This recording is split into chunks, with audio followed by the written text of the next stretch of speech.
నమస్తే Zee TV news కి స్వాగతం. నేను మీ ఉషా. ముందుగా హెడ్లైన్స్ చూద్దాం. పర్యాటకానికి కేర్ ఆఫ్ అడ్రస్ గా ఏపీని తీర్చిదిద్దుతాం. జీటీవీ ప్రత్యేక ఇంటర్వ్యూలో ఏపీ టూరిజం చైర్మన్ బాలాజీ హామీ.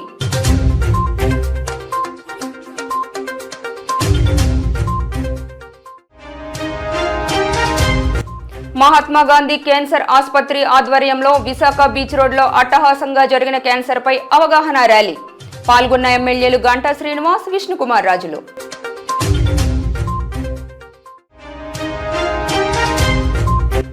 రాజాంలో త్రుటిలో తప్పిన పెను ప్రమాదం. జనసమూహంలోకి దూసుకెళ్లిన లారీ డ్రైవర్ మద్యం మత్తులో ఉన్నట్టు గుర్తించిన పోలీసులు.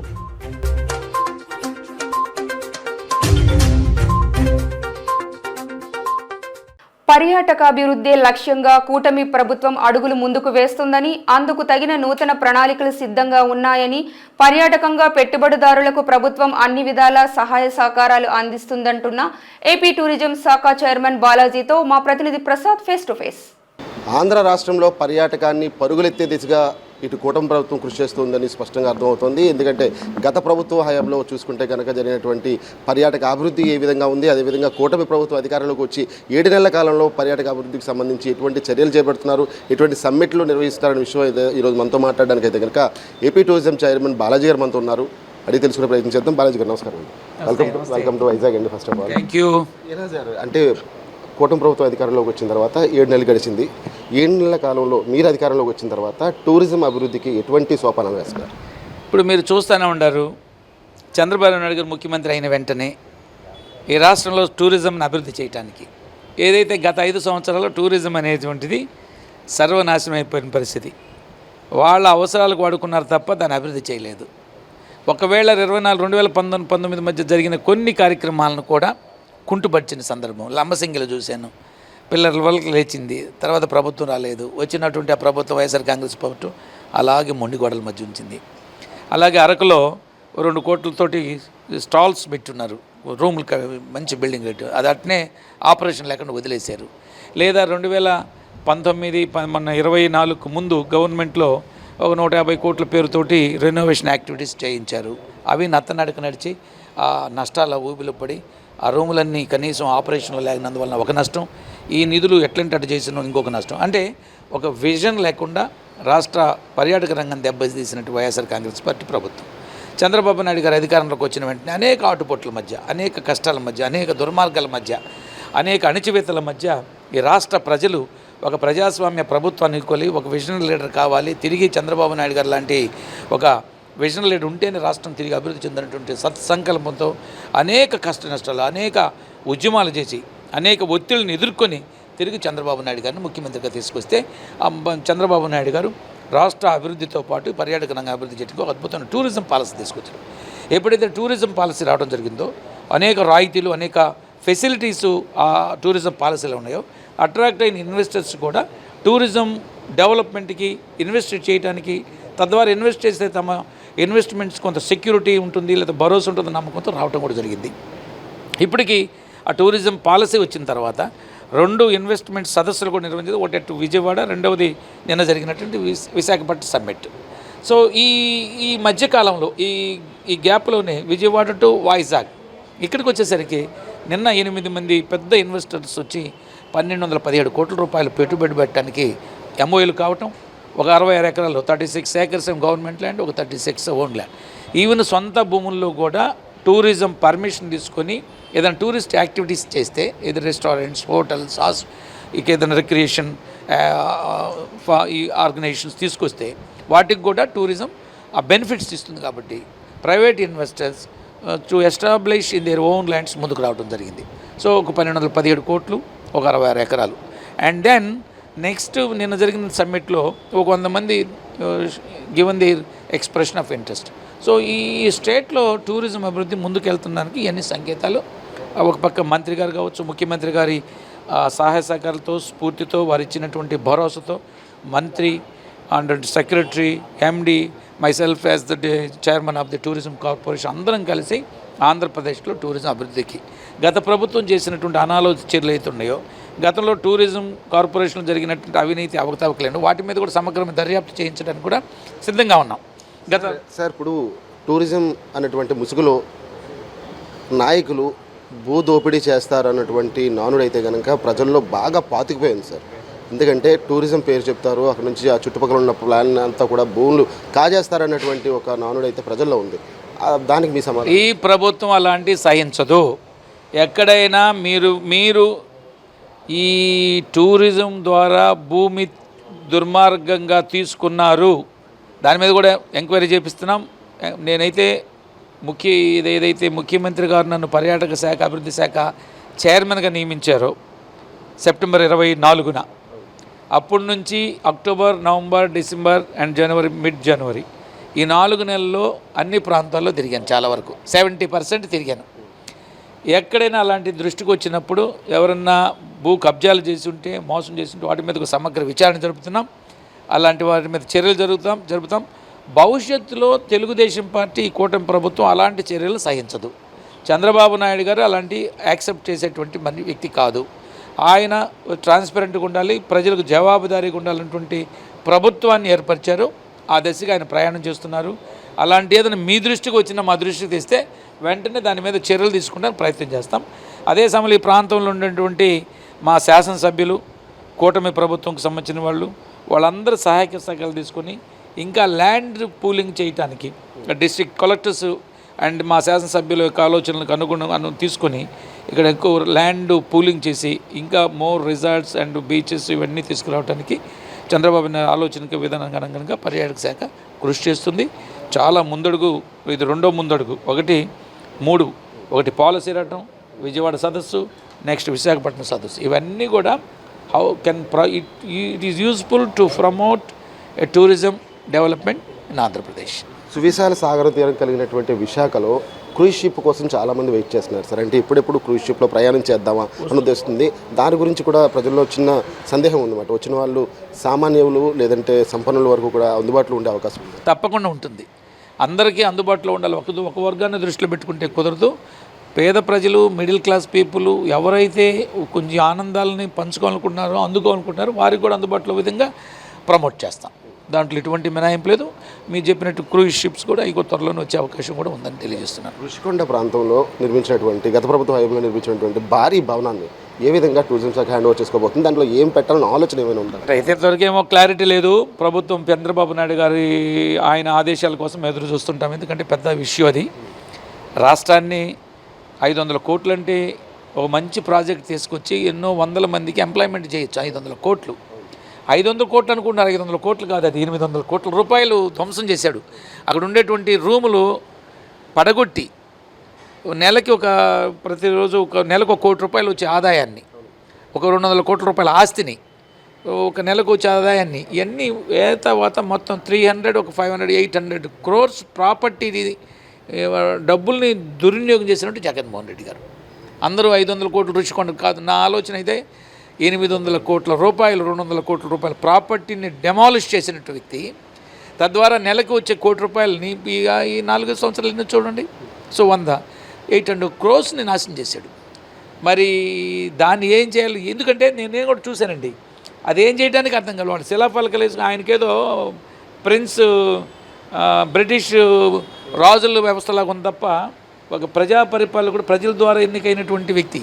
ఇప్పుడు రాజరికం వేరండి. గతంలో రాజులు వేరు, వాళ్ళ భవనాలు, వాళ్ళు ఎక్కువ దిగుతుంటే ఎవరక్కడంటే చప్పట్లు కొడితే సినిమాలలోగా అలా అనుకున్నాడు ఆయన. చప్పట్లు కొడితే డోర్లు ఓపెన్ కావటం, చప్పట్లు దిగితే ఇంకో రకంగా.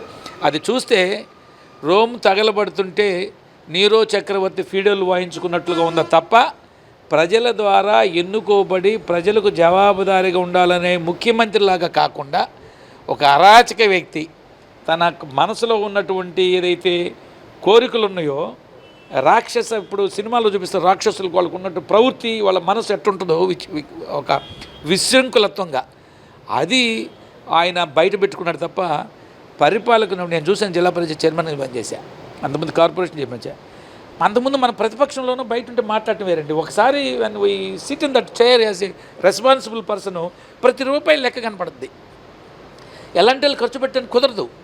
ఎలా అంటే ఇప్పుడు నేను కార్పొరేషన్ చైర్మన్ కాబట్టి అన్ని హంగుములు ఆర్భాటాలతో తిరగాలంటే మనసు ఒప్పుకోదు. ఎందుకంటే మనం we must be responsible, we must be ఆన్సిబుల్ to the people. ఆయన ఏమనుకున్నాడంటే నేను సర్వసత్తాక ఇది ఏప్రిల్ 26 నేను మనకు జనవరి 26 ఏదైతే రిపబ్లిక్ డే అనుకున్నాడో ఆయనకు వచ్చింది అనుకున్నాడు ఆయన. ఈ వ్యవస్థలో ఒక విచిత్రమైన వ్యక్తి ఉన్నారంటే నాకు తెలిసి ఒక 50 సంవత్సరాలకు 60 దాటింది. ఒక college elementary school high school days నుంచి కూడా రాజకీయాల్లో అనుభవం ఉంది, చూస్తుండే వాళ్ళమే. స్టూడెంట్ లీడర్గా వచ్చాను. ఇలాంటి ఒక డిఫరెంట్ పొలిటీషియన్ నేనైతే చూడాలి ఆంధ్రప్రదేశ్లో. ఎందుకంటే అదేందండి ఆ బిల్డింగ్ కట్టమేంది, మీకు చెప్పండి ఏం చేస్తే ఉపయోగపడుతుంది, మీరందరూ సలహా ఇస్తే మేము కూడా బాబు గారికి సలహా ఇచ్చి సరే ఇలా అనుకుంటున్నారు విశాఖ ప్రజలందరూ, పెద్దలు లేదా ప్రెస్ వీళ్ళందరూ, అదేం చేయాలి ఏం అర్థం కాలేదు. ఆయనకు అర్థం కాలేదు, చూసాం మేము కూడా. దేనికి పనికిరాదు, కాన్ఫరెన్స్ హాల్కి పనికిరాదు, హోటల్స్కి పనికిరాదు, ఏదన్నా ఇంకొక పర్పస్కి పనికిరాదు, లేదా రేపు గవర్నమెంట్ సెక్టర్ ఆఫీసులు తీసుకురాడు. ఆయన ఒక రాజభవనం, బ్రిటిష్ ప్రిన్సెస్ ఎలా ఉంటారో వాళ్ళ భవనం లాగా ఉంది తప్ప ఇది ప్రజాప్రభుత్వం తీసుకోవాల్సిన నిర్ణయం కాదు, దుర్మార్గమైన నిర్ణయం.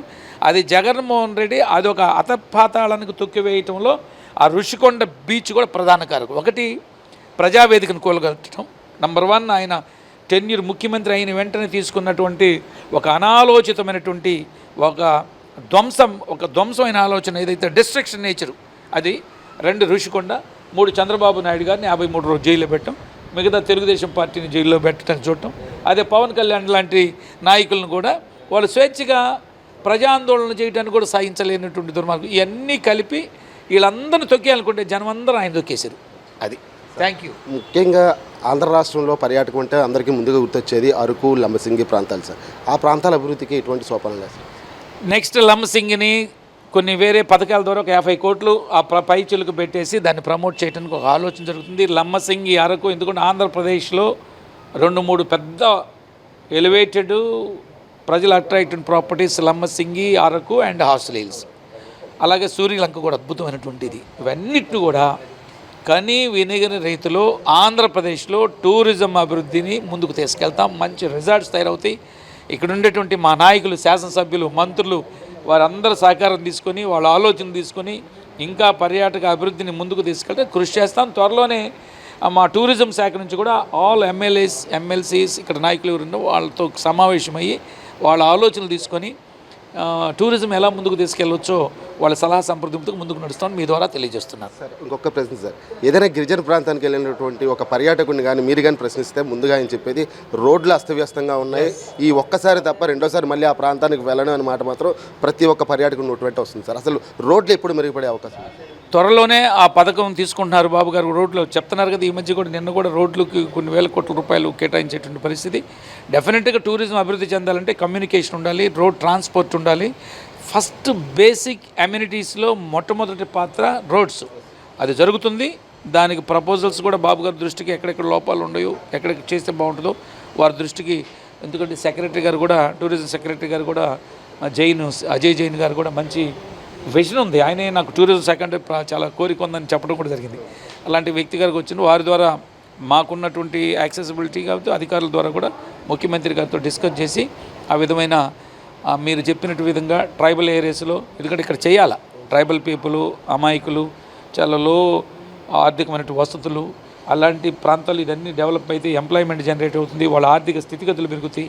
అంటే ఈ ప్రాంతంలో పర్యాటక రంగాన్ని ఎంటర్టైన్మెంట్ కోసమే కాకుండా ప్రజల జీవన స్థితిగతులు మెరుగుపరచడానికి కూడా ఉపయోగపడుతుంది. కాబట్టి ఆ ట్రైబల్స్ జీవితాల్లో మంచి వెలుగులు నింపేదానికి టూరిజం అభివృద్ధి చేయాల్సిన అవసరం ఉందనేది నా సొంత అభిప్రాయం కూడా. Because they are underdeveloped, underprivileged, అలాంటి వ్యక్తుల్ని సమాజంలో మిగతా వర్గాలతో పాటు అభివృద్ధి చేయాలంటే వారికి కావాల్సినటువంటి అమ్యూనిటీస్, వారికి కావాల్సినటువంటి బెనిఫిట్స్ చేసి వారిలో కూడా ఆర్థికంగా విద్య, ఉద్యోగ రంగాల్లో ముందుకు తీసుకునే ఆవశ్యకత ఉంది. తెలుగుదేశం పార్టీ కూటమి డెఫినెట్గా will work for the development of tourism in these areas. చివరిగా సార్ మీరు ఇన్వెస్టర్స్కి ఇచ్చే పిలుపు ఏమైనా ఉందా సార్? నమ్మకంతో రండి ముందుకి. ఈ ప్రభుత్వం ట్రాన్స్పరెంట్గా ఉంటుంది, ఎటువంటి అడ్డంకులు సృష్టించదు, ఎటువంటి లావాదేవీల కోసం, బ్రైబ్స్ కోసం ఈ ప్రభుత్వం ఇన్వెస్టర్స్ని ఇబ్బంది పెట్టదు. ట్రాన్స్పరెంట్గా మీ పెట్టుబడులు ఆంధ్రప్రదేశ్ అభివృద్ధికి దోహదపడటానికి, మీరు ఆంధ్రప్రదేశ్ అభివృద్ధికి శ్రీరామ రక్షగా నిలవడానికి ఈ ప్రభుత్వం అన్ని విధాలుగా కృషి చేస్తుంది, సహాయపడుతుంది, అండగా ఉంటుంది. మీ సమస్యలు మా సమస్యలుగా అనుకొని పనిచేసి మీకు వెసులుబాటు కల్పించి మీకు అండగా ఉండడానికి కృషి చేస్తుంది.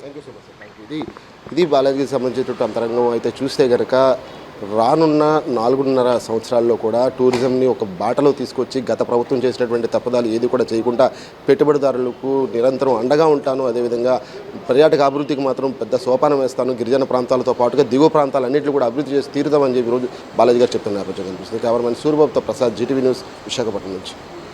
కేంద్ర బడ్జెట్ అన్ని వర్గాల వారికి అనుకూలంగా ఉందని, వికసిత్ భారత్ లక్ష్యంగా బడ్జెట్ కేటాయింపులు చేశారన్నారు బీజేపీ విశాఖ పార్లమెంటు జిల్లా అధ్యక్షులు ఎంఎంఎన్ పరశురామరాజు. బీజేపీ కార్యాలయంలో ఏర్పాటు చేసిన విలేకరుల సమావేశంలో ఆయన మాట్లాడారు. పేదరికం లేని సమాజం, రైతులకు పూర్తి సహకారం, తక్కువ ఖర్చుతో విద్యా, వైద్యం, నైపుణ్య శిక్షణకు పెద్దపీట వేశారన్నారు. వ్యవసాయం, ఎంఎస్ఎంఈ, పెట్టుబడులు, ఎగుమతులకు ప్రోత్సాహంగా బడ్జెట్ రూపకల్పన చేశారన్నారు. మధ్యతరగతి వర్గాలకు టాక్సేషన్ చాలా ఉపశమనం ఇచ్చిందని పేర్కొన్నారు. వార్షిక ఆదాయ పన్ను పరిమితి 12 లక్షలకు పెంచడం హర్షణీయం అన్నారు. ఇది దేశాభివృద్ధికి దోహదపడే బడ్జెట్ అన్నారు. రాష్ట్రానికి 7 నెలల్లో 3 లక్షల కోట్లు కేటాయించిన ఘనత కేంద్రానికే దక్కిందని అన్నారు. సబ్కా సాత్ సబ్కా వికాస్ అంటే ప్రతి ఒక్కరు అభివృద్ధి చెందాలనే నినాదంతో ఈ బడ్జెట్ పెట్టడం జరిగింది. దీనిలో ముఖ్యంగా వికసిత్ భారత్ అంటే ముందు గురిజాడ అప్పారావు చెప్పినట్టు దేశం అంటే మట్టి కాదు, దేశం అంటే మనుషులేనో చెప్పిన విధంగా ప్రజలు బాగుంటేనే దేశం బాగుంటుంది. ప్రపంచ దేశాల్లో నెంబర్ 1 స్థానానికి వెళ్ళాలంటే దేశ ఆర్థిక అభివృద్ధి పెరగాలనే ఉద్దేశంతో అట్టడుగు వర్గాల వాళ్ళకి బడుగు బలహీన వర్గాల అభివృద్ధి కోసం పథకాలు పెట్టడం చాలా పథకాలు పెట్టడం జరిగింది. అలాగే దీనిలో వికసిత్ భారత్ ఉండాలంటే ముఖ్యంగా ఒక 5-6 మెయిన్ పాయింట్స్ తీసుకున్నారు. పేదరికం లేని సమాజం రావాలి, అలాగే రైతులు ఎవరైతే ఉన్నారో వాళ్ళకి సంపూర్ణ సహకారం అందించి ప్రపంచంలోనే అన్నపూర్ణ దేశంగా తయారు చేయాలి, అలాగే మంచి ప్రమాణాలతోటి తక్కువ ఖర్చులది వైద్య విధానం, అలాగే నాణ్యమైన విద్య, వైద్యం ఇటువంటి వాటి కాకుండా 100% నైపుణ్యం కూడిన టాలెంట్ ఉన్న శ్రామికులు తయారు చేయడం, ఈ రకంగా తయారు చేసినప్పుడు దేశం అభివృద్ధి చెందని చెప్పడం జరిగింది. ఈ రకంగా చేస్తూ మనకి 4 శక్తివంతమైన ఇంజిన్లు దీనికి పనిచేయాలని చెప్పారు. అవి ఏంటంటే వ్యవసాయం, ఎంఈఎస్, పెట్టుబడులు, అలాగే ఎగుమతులు. ఈ 4 చేయడం ద్వారా ఆర్థికంగా మనం బలపడుతుందని చెప్పి నిర్మలా సీతారామన్ గారు మనం చెప్పడం జరిగింది. దీంట్లో తీసుకుంటే 6 రంగాల్లో విప్లవాత్మక సంస్కరణలు చేశారు. ఏమిటంటే ట్యాక్సులు మార్చడం కానీ, ఎలక్ట్రికల్ దాంట్లో విద్యుత్ సంబంధించిన పథకాలు పెంచడం కానీ, అర్బన్ డెవలప్మెంట్, మైన్స్, ఫైనాన్స్, అలా రెగ్యులేటరీ సంస్కరణలు చేయడం జరిగింది. దీని ద్వారా మనకి చాలా ముఖ్యంగా తీసుకుంటే ఎంప్లాయీస్లో ఎప్పటి నుంచో ఎదురు చేస్తున్న ట్యాక్సేషన్, ప్రతి వాళ్ళు ఇన్కమ్ ట్యాక్స్ ఎక్కువైపోతుందన్న ఫీల్ అయిన టైంలో ఈరోజు నిర్మలా సీతారామన్ గారు నెలకి ₹1,00,000 సంపాదించుకునే సామాన్యంగా మనవాడు కూడా ట్యాక్స్ కట్టలేని విధంగా ₹12,75,000 వార్షిక ఆదాయం ఉన్న వాళ్ళు ఎవరు కూడా ట్యాక్స్ కట్ట అవసరం లేదు. అలాగే 82 అంశాలపై సోషల్ వెల్ఫేర్ చేస్తానని తీసేయడం జరిగింది. గత ప్రభుత్వంలో జల్ జీవన్ మిషన్ ఏదైతే సెంట్రల్ గవర్నమెంట్ వచ్చే స్కీమ్ ఏదైతే ఉందో దాన్ని ఎవరు కూడా మన పాత ప్రభుత్వం జగన్ గారి ప్రభుత్వంలో దాన్ని ఉపయోగించుకోలేదు. దానివల్ల దీన్ని 2028 వరకు ఈ స్కీమ్ని పొడిగించడం జరిగింది. దీనివల్ల ఏంటంటే ప్రతి ఇంటికి మంచినీరు లభించే విధంగా చేకూరుతుంది. ఈ రకంగా నరేంద్ర మోడీ గారు, నిర్మలా సీతారామన్ గారు అందరూ కలిసి భారతదేశ అభివృద్ధికి మంచి పథకాలతో పాటు ఈ బడ్జెట్ పెట్టడం జరిగింది. ఈ మంచి బడ్జెట్ ఇచ్చినందుకు నిర్మలా సీతారామన్ గారికి, అలాగే నరేంద్ర మోడీ గారికి ప్రత్యేక ధన్యవాదాలు తెలియజేస్తున్నాను. ప్రపంచ క్యాన్సర్ దినోత్సవాన్ని పురస్కరించుకొని ఆర్కే బీచ్లో క్యాన్సర్ అవగాహన కార్యక్రమం నిర్వహించబడింది. మహాత్మా గాంధీ క్యాన్సర్ హాస్పిటల్ ఆధ్వర్యంలో యునైటెడ్ బై యూనిక్ థీమ్తో జరిగిన వాక్థాన్ కార్యక్రమంలో క్యాన్సర్ పేషెంట్లు, విద్యార్థులు, యువత అధిక సంఖ్యలో పాల్గొన్నారు. కార్యక్రమంలో భాగంగా జరిగిన ఫ్లాష్ మాబ్స్లో యువత ఉత్సాహంగా పాల్గొని అవగాహనాపరమైన డ్యాన్సులు చేశారు.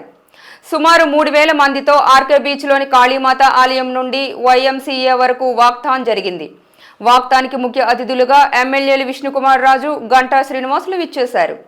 ఈ సందర్భంగా అతిథులు మాట్లాడుతూ క్యాన్సర్ క్యూర్ లేదనే వాళ్ళు ఇప్పుడు చక్కటి వైద్యంతో మరలా క్యాన్సర్ను జయిస్తున్నారన్నారు. క్యాన్సర్ పట్ల ముందు అవగాహన అవసరమని, మారుతున్న జీవనశైలి కారణంగా క్యాన్సర్ వస్తుందన్నారు. సంవత్సరంలో ఒకసారైనా హెల్త్ చెకప్ చేయించుకోవాలని పిలుపునిచ్చారు. ప్రజలకి, కమ్యూనిటీస్కి, ఎన్జిఓస్కి, గవర్నమెంట్కి కూడా కలగజేయాలనే ముఖ్య ఉద్దేశంతో 172 కంట్రీస్లో ఈవెంట్ చేయడం జరుగుతూ ఉంటుంది. దీనిలో ముఖ్య ఉద్దేశం ఏంటంటే క్యాన్సర్ రాకుండా 30% నుండి 40% మనం కాపాడుకోవచ్చు. క్యాన్సర్ని తొలి దశల్లో గుర్తిస్తే 30% మందిని క్యూర్ చేసుకోవచ్చు. ఈ విధంగా మన 100 మంది క్యాన్సర్ పేషెంట్స్లో మనం 70-80% మందిని పూర్తిగా బాగు చేసుకునే అవకాశం ఉంది. అలాగనే క్యాన్సర్ వచ్చిన తర్వాత కూడా ట్రీట్మెంట్ అనేది అందరికీ అందుబాటులో ఉండే విధంగా మనం ఏర్పాట్లు చేసుకోగలిగితే, ఆ గవర్నమెంట్ ఆ నిర్ణయాలు తీసుకుని ఆ ఏర్పాట్లు చేసుకోగలిగితే అందరికీ మంచి ట్రీట్మెంట్ ఇవ్వగలిగి మంచి రిజల్ట్స్ వచ్చి క్యాన్సర్ ఏదైతే ఈరోజు ప్రపంచంలో మనిషి మరణానికి రెండో కారణంగా ఉందో దాన్ని మనం పూర్తిగా నిర్మూలించవచ్చు అనేది ఒక అంచనా. దానికోసం ఈ అవగాహన కలిగించడం కోసం చేసిన ఈ ప్రయత్నంలో ఇంతమంది మాతో పార్టిసిపేట్ చేసి, ప్రెస్ ఇంతమంది కలెక్ట్ చేసి క్యాన్సర్ అవగాహన కలిగించే విధానంగా, ప్రజలకు ఉపయోగపడే విధానంగా అందరికీ రీచ్ అవ్వాలని కోరుకుంటున్నాను. వైజాగ్లో ఈ క్యాన్సర్ అవగాహన మీద ఇందులో మేము కూడా పార్టిసిపేట్ చేయడం రియల్గా మా అందరికీ చాలా ప్రౌడ్గా ఉంది. ఈరోజు యాక్చువల్గా ఇది ఒక నీడ్ ఆఫ్ ద అవర్. ఎందుకంటే మనం చూస్తూ ఉన్నాం ప్రపంచం మొత్తం కూడా ఈరోజు ఈ క్యాన్సర్ వల్ల ఎంత ఆందోళన చెందుతున్నాం చూస్తూ ఉన్నాం. మరి దీంట్లో మనం చిన్న జాగ్రత్తలు తీసుకుంటే దీన్ని బారిన పడకుండా మనం కాపాడుకోవచ్చు ఈ మానవాళిని.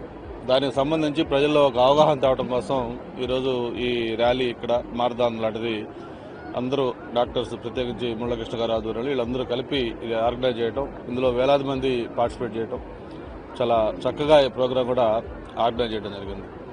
మనం చూస్తూ ఉన్నాం జనరల్గా అది పురాతన రాజుల కాలం నుంచి కూడా రాచపుండు అని ఆ రోజు అప్పుడు చెప్పుకునేవాళ్ళు. ఒకప్పుడు దీనికి క్యాన్సర్ అంటే క్యూర్ లేదు, క్యాన్సర్ పడిందంటే వచ్చేందంటే ఇక ఆల్మోస్ట్ ఇంకా చనిపోయినట్లు లెక్క అనుకోవడం మనకు అందరూ కూడా అలవాటు అది. కానీ ఈరోజు చూస్తూ ఉన్నాం మనం దాన్ని ప్రాపర్గా కానీ డిటెక్షన్ చేసి కరెక్ట్గా ట్రీట్మెంట్ తీసుకొని మెడికల్ గైడ్లైన్స్లో ప్రకారం అందరూ కానీ లైఫ్ లీడ్ చేస్తే దాని నుంచి రివైవ్ అయిపోయి మళ్ళీ ఒక నార్మల్ లైఫ్ లీడ్ చేయొచ్చని ఈరోజు మనకు ఎంతోమంది ఆల్రెడీ చేసి చూపించారు. మరి ఇందాక మన వాళ్ళు చెప్పినట్టుగా రేపు 16th కూడా వాక్ అన్నారు. ఆ మనీషా కొయిరాలా కావచ్చు, మన ఫిల్మ్ యాక్టర్స్ గౌతమి కావచ్చు, ఇట్లాగా ఎంతోమంది ఈ క్యాన్సర్ సర్వైవల్స్, ఆ క్యాన్సర్లో ఉండి ఇంకా హోప్ ఎదుర్కొన్న వాళ్ళు కూడా ఈరోజు మళ్ళీ నార్మల్గా లైఫ్ లీడ్ చేస్తున్న వాళ్ళు మనకి కళ్ళ ముందు కనిపిస్తూ ఉన్నారు. కాబట్టి ప్రజల్లో బేసిక్ అవగాహన, ముందు అది అటాక్ కాకుండా బారిన పడకుండా ఉండటం కోసం ఏం చేయాలి, దానికి ఆల్రెడీ డాక్టర్స్ మనకి ఎప్పుడు అడ్వైజ్ చేస్తూ ఉంటారు. ఏదో మన లైఫ్ స్టైల్, ఫుడ్ హ్యాబిట్స్, ప్రత్యేకించి కొన్ని ఈ వైసెస్, మరి వాటిని మనం ఆల్కహాల్ కావచ్చు, గుట్కా కావచ్చు, లేకపోతే మిగతా పాన్ కావచ్చు, వీటికి సంబంధించి అవాయిడ్ చేయటం. అలాగే మినిమం ఫుడ్లో తీసుకునే మనం ఏమేమి తీసుకోవాలి, ఏమేమి తీసుకోకూడదు, ఇవన్నీ కూడా ఎప్పటికప్పుడు డాక్టర్లు మనం చెప్తా ఉన్నారు. అవన్నీ ఫాలో కావటం. దాంతోపాటు రెగ్యులర్ ఈ మెడికల్ చెకప్స్, ఏదైతే ఎర్లీగా కానీ ఆ క్యాన్సర్ అది ఎనీ క్యాన్సర్ అది డిటెక్ట్ చేస్తే ఈరోజు దానికి ట్రీట్మెంట్స్ ఉన్నాయి. కాబట్టి ఆ ఎర్లీగా డిటెక్షన్ అయ్యే విధంగా రెగ్యులర్ టెస్టులు చేసుకోవటం. ఆ తర్వాత వన్స్ ఉంది అని తెలిసిన తర్వాత డాక్టర్లు ఏదైతే మనకి చెప్తారో దాని ప్రకారం ఫాలో అయితే తప్పకుండా దాన్ని మినిమైజ్ చేసుకోవచ్చు. ఈ ప్రపంచంలో క్యాన్సర్ అనేది అంటే పూర్తిగా మనం రాకుండా 100% జీరో చేస్తామని చెప్పలేం, కానీ బట్ మ్యాక్సిమం దాన్ని బారిన పడకుండా దాన్ని కాపాడుకోవచ్చు మానవాళ్ళని. కాబట్టి ఆ విధంగా ఉండటం కోసం ఈ అవగాహన ఇది కలగడం కోసం మనం ఇంతమంది హాస్పిటల్స్, డాక్టర్స్, అందరు పిల్లలతో కలిపి ఈ ప్రోగ్రాం ఆర్గనైజ్ చేయడం చాలా సంతోషం. వాళ్ళకి మనస్ఫూర్తిగా అభినందనలు తెలియజేస్తా ఉన్నాను. ఎందుకంటే ఇది నీడ్ ఆఫ్ అని చెప్పాను. అలాగే నిన్న చెప్పినట్టుగా కేంద్ర బడ్జెట్లో కూడా ప్రత్యేకించి హెల్త్, ఎడ్యుకేషన్కి ఎప్పుడు గవర్నమెంట్స్ ప్రయారిటీ ఇస్తాయి. మరి ఎస్పెషల్లీ క్యాన్సర్ మీద దాదాపు 200 జిల్లాల్లో ఈ క్యాన్సర్ యూనిట్లకు కూడా ప్రయోజనం పెట్టడం ఈ టైంలో చాలా సంతోషం. మరి భవిష్యత్తులో మరి ఇటువంటి అవగాహన ర్యాలీస్, మారథాన్లు వైజాగ్లో మనం చక్కటి ప్లేస్ ఇది. మనకి ఉదయం 6 గంటల నుంచి బీచ్ ఎదురుగా ఇటువంటి అట్మాస్ఫియర్లో ఇది ఏర్పాటు చేసుకోవడం చాలా సంతోషం. ఇందులో పాల్గొనడం కూడా చాలా హ్యాపీ అని చెప్పి తెలియజేసుకుంటూ నాతో పాటు సోదరులు విష్ణు, అలాగే ఎంతోమంది ప్రముఖులు, సెలబ్రిటీస్ అందరూ కూడా వచ్చారు. జనసేన నాయకులు, కార్పొరేటర్ కందుల నాగరాజు ఆధ్వర్యంలో ఆయన కార్యాలయంలో దక్షిణ నియోజకవర్గం ఎమ్మెల్యే వంశీకృష్ణ శ్రీనివాస్ ముందస్తు జన్మదిన వేడుకలు ఘనంగా నిర్వహించారు. ఈ సందర్భంగా పేదలకు వీల్ చైర్లు, కుట్టు మిషన్లు పంపిణీ చేశారు. ఇందులో 96వ వార్డు పెందుర్తి నివాసితులు, 31వ వార్డు గొల్లలపాలెంలో నివాసితులు దుమ్ము రాములకు కుట్టు మిషన్లు పంపిణీ చేయగా, 33వ వార్డు అమ్మవారు వీధి నివాసితులు, 31వ వార్డు కృష్ణా గార్డెన్స్ నివాసితులకు కుట్టు మిషన్లు మిషన్లు పంపిణీ చేశారు. అనంతరం ఎమ్మెల్యే వంశీకృష్ణ శ్రీనివాస్ మాట్లాడుతూ డాక్టర్ కందుల నాగరాజు ఆధ్వర్యంలో ప్రజల సమక్షంలో ఇలా తన పుట్టినరోజు వేడుకలు నిర్వహించుకోవడం ఆనందంగా ఉందని అన్నారు. అలాగే ఈ సందర్భంగా పలు సేవా కార్యక్రమాలు చేపట్టడం పట్ల సంతోషాన్ని వ్యక్తం చేశారు. కందుల నాగరాజు మాట్లాడుతూ వార్డులో తాను చేపడుతున్న ప్రతి అభివృద్ధి కార్యక్రమానికి ఎమ్మెల్యే వంశీకృష్ణ శ్రీనివాస్ చేస్తున్న సహకారం మరువలేనిది అన్నారు. భవిష్యత్తులో ఆయన మరింత ఉన్నత స్థాయికి చేరుకోవాలని అభిలాషించారు. వాళ్ళకి ఏంటంటే వీల్ చైర్స్, కుట్టు మిషన్లు పంపిణీ కార్యక్రమం చేయడం, ఇది నిరంతరం నేను ఎప్పుడు చేస్తున్న కార్యక్రమం అయినప్పుడు కూడా ఈ రోజు ఏంటంటే ప్రత్యేకించి ఆయన చేతుల మీదుగా చేయిస్తున్నాను. అది ఏంటంటే ఆయన జన్మదిన సందర్భంగా ఆయన పేరు చెప్పుకొని వాళ్ళు వ్యాపారం చేసుకొని వాళ్ళు బ్రతకాలి, బాగుండాలని ఒక ఆలోచనతో, ఆయనకు కూడా మంచి మనసున్న మనిషి, 10 మందికి సేవ చేయాలన్న ఆలోచనతో ఉన్న వ్యక్తి, ఎప్పుడు కూడా నిరంతరం కూడా నియోజకవర్గం గురించి, నియోజకవర్గం ప్రజల గురించి నిరంతరం తప్పించే వ్యక్తి. అటువంటి వ్యక్తి నిజంగా దక్షిణ నియోజకవర్గానికి మనకి ఎమ్మెల్యే గారుగా రావడం నిజంగా మనం అదృష్టంగా భావించాలి. మరి రకరకాలుగా కొన్ని పార్టీల వాళ్ళు ఏదో తప్పుగా మాట్లాడినప్పుడు కూడాను ప్రజలకు తెలుసు ఎవరు ఏంటో, ఎవరు ఏం చేస్తారో, ఎవరు ఏం చేయట్లేదో ప్రజలకి, జనాలందరికీ తెలుసు. కాబట్టి ఇవాళ ఆయన ఏంటంటే సంపూర్ణమైన ఆరోగ్యాలతో ఉండాలని మనస్ఫూర్తిగా ఆ పార్వతీ పరమేశ్వరుని కోరుకుంటూ ఈరోజు ఈ కార్యక్రమం దానికి వచ్చినటువంటి మన వంశీకృష్ణ గారికి మరి జన్మదిన శుభాకాంక్షలు అడ్వాన్స్గా తెలియజేసుకుంటూ వారి నిండి నూరేళ్ళు ఆరోగ్యాలతో ఉండాలి మనస్ఫూర్తిగా కోరుకుంటూ నేను సేవ తీసుకుంటాను. పేదలకి కుట్టు మిషన్లు, వీల్ చైర్స్తో నాగరాజు గారి ఆధ్వర్యంలో ఇస్తూ ఉన్నాం. ముఖ్యంగా నా బర్త్డే సందర్భంగా ఈ కార్యక్రమం పెట్టినందుకు స్థానిక కార్పొరేటర్ అన్న నాగరాజు గారికి మనస్ఫూర్తిగా ధన్యవాదాలు. కేఎన్ఆర్ ట్రస్ట్ ద్వారా ప్రతిరోజు కూడా పేదలకు ఏదో ఒకటి సాయం చేస్తూ ఉంటారు. ఆయనకి నిండు నూరేళ్ళ ఆయుష్ని ఇవ్వాలని మనస్ఫూర్తిగా దేవుని ప్రార్థిస్తూ ఉన్నా. మేమందరం ఒకటే ఇచ్చిన మాట ప్రతి ఒక్కటి నిలబెట్టుకుంటాం. పదే అదే చెప్తా ఉన్నాం. ప్రతి ఒక్కరికి అందుబాటులో ఉండి ఈ యొక్క నియోజకవర్గానికి సేవ చేయడం లక్ష్యంగా పనిచేస్తాం. దేవుడు నాకు ఇక్కడ అవకాశం ఇచ్చారు కాబట్టి తప్పకుండా ఈ ప్రజల యొక్క రుణం తీర్చుకునే అవకాశం దేవుడు ఇచ్చాడు. రానున్న రోజుల్లో ఈ యొక్క మోడల్ నియోజకవర్గంగా చేయడానికి శక్తి వంచన లేకుండా పనిచేస్తానని మీ ద్వారా ప్రజలకు తెలియజేస్తూ ఉన్నాం. ఓ పక్క సంక్షేమం, మరో పక్క అభివృద్ధి, రెండు కూడా సమభాగం చేసుకుంటూ రానున్న రోజుల్లో విశాఖపట్నం అద్భుతంగా అభివృద్ధి జరగబోతూ ఉంది. ముఖ్యంగా ఒక మెట్రో కావచ్చు, లేకపోతే రోడ్స్ కావచ్చు, ఐటీ కావచ్చు, ఇండస్ట్రీ, అన్ని విధాలకు కూడా ఎయిర్పోర్ట్తో పాటు ప్రతి ఒక్కటి కూడా అభివృద్ధి జరగబోతూ ఉంది. బడ్జెట్లో కూడా ముఖ్యంగా మన నియోజకవర్గంలో పోర్టుకు కూడా 730 కోట్లు కూడా ఇవ్వడం జరిగింది. రానున్న రోజులు ఇంకా పెట్టుబడులు చాలా ఎక్కువ రాబోతున్నాయి. ఈ రాష్ట్రాన్ని గుర్తించినందుకు మోడీ గారు అన్ని విధాలు ఈ రాష్ట్రం ఆదుకున్నందుకు ఆయనకు ప్రత్యేకమైన ధన్యవాదాలు. అంటే సీఎం గారికి, డిప్యూటీ సీఎం గారికి కూడా ప్రత్యేకమైన ధన్యవాదాలు. అన్ని పెట్లు కూడా విశాఖపట్నం వైపు చూస్తున్నందుకు వాళ్ళందరూ కూడా ప్రత్యేకమైన ధన్యవాదాలు. విశాఖపట్నం ప్రపంచ పట్టణంలో వెలుగు వెలగబోతుందని చెప్పేసి ఈ సందర్భంగా మీకు తెలియజేస్తూ, నగరంలోని పోర్టు స్టేడియంలో టెక్ విసెస్ ప్రారంభమైంది. సంస్థ ఆవిర్భావం నుంచి దశాబ్దంన్నర కాలంగా సంస్థ విజయాలను, కార్యక్రమాలను సంస్థ ప్రతినిధులు వివరించారు. ప్రతి గొప్ప ప్రయాణానికి బలమైన పునాది అవసరమని సంస్థ ప్రతినిధి రాజీవ్ పేర్కొన్నారు.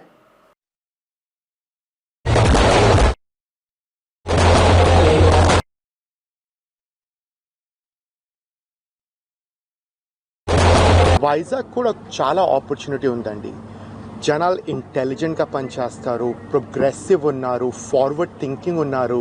సో యాజ్ అన్ ఆర్గనైజేషన్ ఇద్దరు అన్నయ్య హెడ్ క్వార్టర్ కూడా ఇక్కడే డిసైడ్ చేశారు. ఏంటంటే మనం వైజాగ్కి ముందు ఫార్వర్డ్ చేయాలి, వైజాగ్కి ఒక ఇమేజ్ ఇవ్వాలి.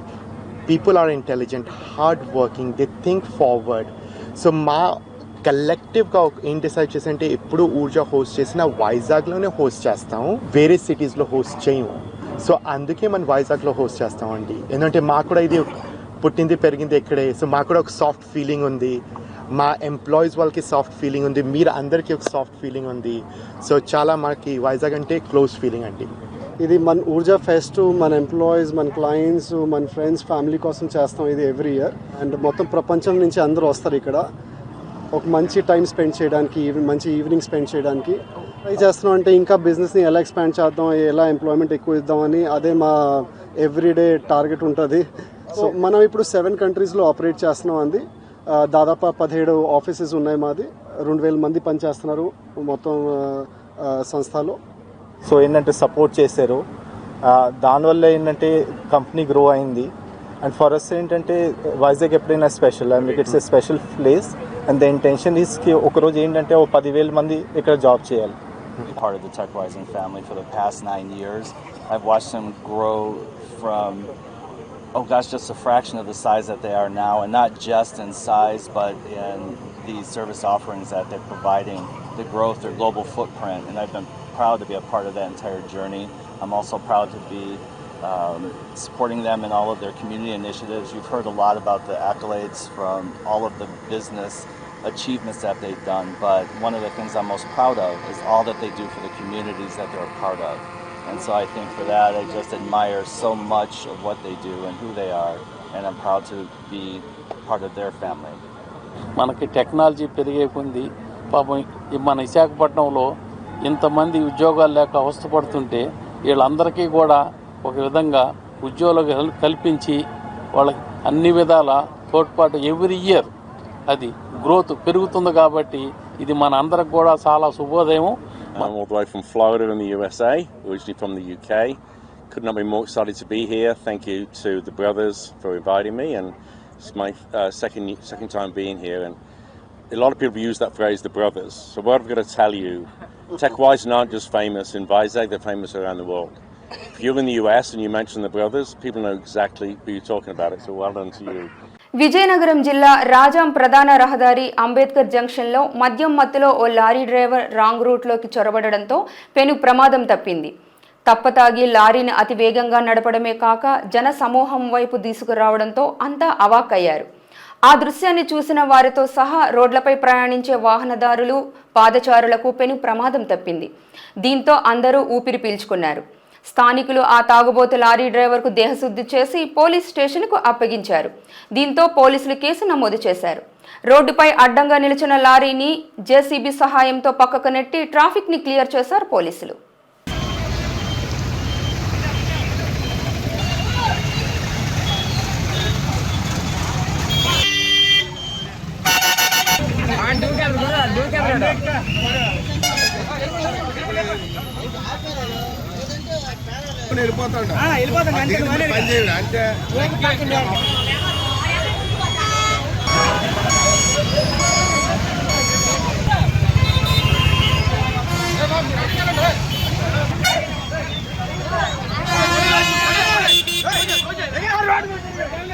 వార్తలు ముగించే ముందు హెడ్లైన్స్ మరోసారి చూద్దాం. పర్యాటకానికి కేర్ ఆఫ్ అడ్రస్ గా ఏపీని తీర్చిదిద్దుతాం. జీటీవీ ప్రత్యేక ఇంటర్వ్యూలో ఏపీ టూరిజం చైర్మన్ బాలాజీ హామీ.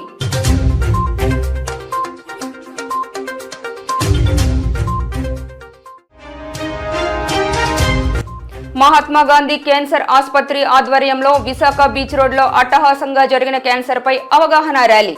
పాల్గొన్న ఎమ్మెల్యేలు గంటా శ్రీనివాస్, విష్ణుకుమార్ రాజులు.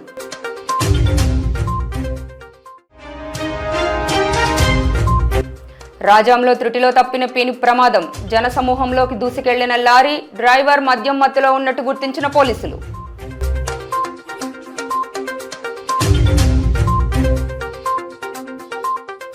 ఇవి ఈనాటి జీటీవీ న్యూస్ అప్డేట్స్. మరిన్ని అప్డేట్స్తో మరొక బులెటిన్లో మళ్ళీ కలుద్దాం. చూస్తూనే ఉండండి జీటీవీ న్యూస్. నమస్కారం.